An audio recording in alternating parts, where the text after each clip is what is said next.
नमस्कार, भारत टीवी में आप सभी का स्वागत है। मैं हूं कविता उपाध्याय। हमारे साथ में आम आदमी पार्टी से कहें तो दिल्ली सरकार के मंत्री हैं राजेंद्र पाल गौतम और विधायक भी हैं सीमापुरी से।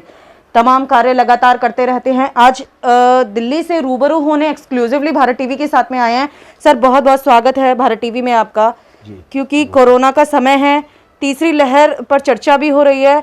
लगातार सीएम प्रेस कॉन्फ्रेंसेस करते रहते हैं, वैक्सीन को लेकर भी परेशान दिखाई दिए हैं। आपका क्या कहना है, तीसरी लहर के लिए दिल्ली कितनी तैयार है?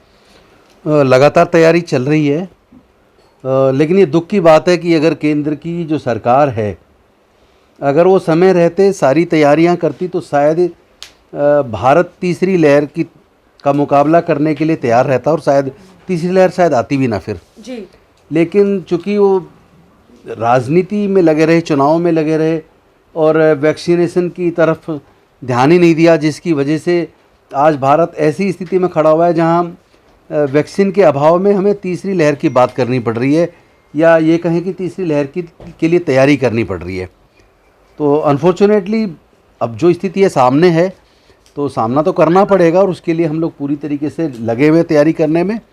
माननीय मुख्यमंत्री जी और पूरी कैबिनेट और सारे अधिकारी सब लोग मिल के तीसरी लहर की तैयारी में लगे हैं और हम उम्मीद करते हैं कि जल्दी से जल्दी भारत सरकार वैक्सीन का इंतज़ाम करे पूरे देश के लिए और हम लोग फास्ट ट्रैक पे 1 महीने के अंदर पूरे दिल्ली को वैक्सीनेट करने की क्षमता हमारे अंदर है जी। अगर हमें वैक्सीन उपलब्ध हो जाए जी। हम तो ज़्यादा पैसे दे के भी जो मतलब दिल्ली की जनता को वैक्सीनेट करना चाहते हैं, लेकिन वैक्सीन मिले तो सही। जी, दिल्ली की जनता इस समय ये भी देख रही है कि लॉकडाउन 1 हफ्ते से शुरुआत हुई थी और लगातार हफ्ता दर हफ्ता बढ़ता गया और 1 महीने से ज़्यादा का समय हो गया। क्या 31 मई के बाद कुछ शर्तों के साथ लॉकडाउन खुल सकता है? 31 मई के बाद मैं समझता हूँ धीरे धीरे जिस तरह केसेस अब कम हुए हैं, पॉजिटिविटी रेट भी 2 पॉइंट से नीचे आ गया है जी।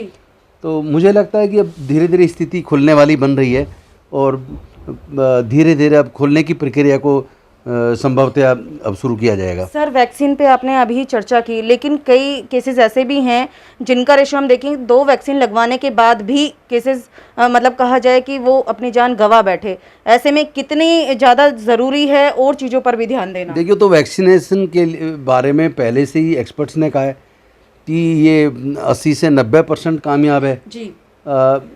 तो जो रेशियो उन्होंने बताया उसके हिसाब से 2 लगने के बाद भी कुछ केसेस ऐसे हो सकते हैं कि जिनको उसके बाद भी हो सकता है कोरोना हो और वो ना बच पाएँ। सर, क्या लगता है हेल्थ सेक्टर पर और काम होना चाहिए?